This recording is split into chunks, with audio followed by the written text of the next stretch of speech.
Oo, Ruffles. tiyak. Yeah, Ang ganda, di ba? I think so. Oh, Hi, Ma. ayan, this is nice. Saan ka nang galing? Hello, Tito G-Boy. Hello, everybody. Good afternoon po.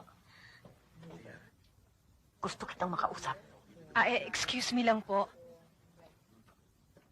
Excuse me. Excuse me. Sure. Ann! Sandali lang. Hindi mo pa ako sinasagot. Where have you been? Ma, di ba nagpaalam naman ako sa inyo na nanggaling ako sa rest house at kasama ko si Susie? At sino lalaking kasama mo? Ma, ano ba naman kayo? Wala akong kasamang lalaki. Anong ibig mong palabasin? Ha?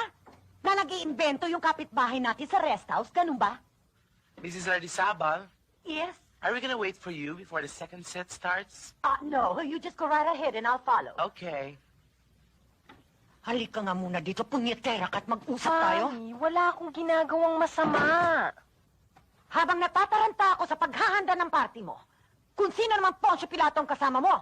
Mami, sino ba naman may gusto niyang parting yan? Nakapagdibo na ako, hindi na ako bata. Hindi na ako excited dyan sa mga parting binabalak niyo.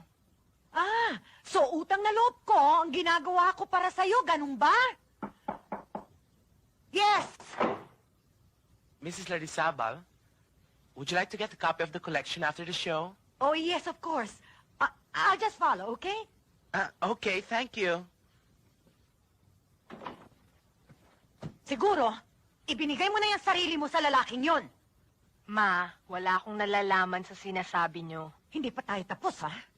Isusumbong kita sa daddy mo, makikita mo.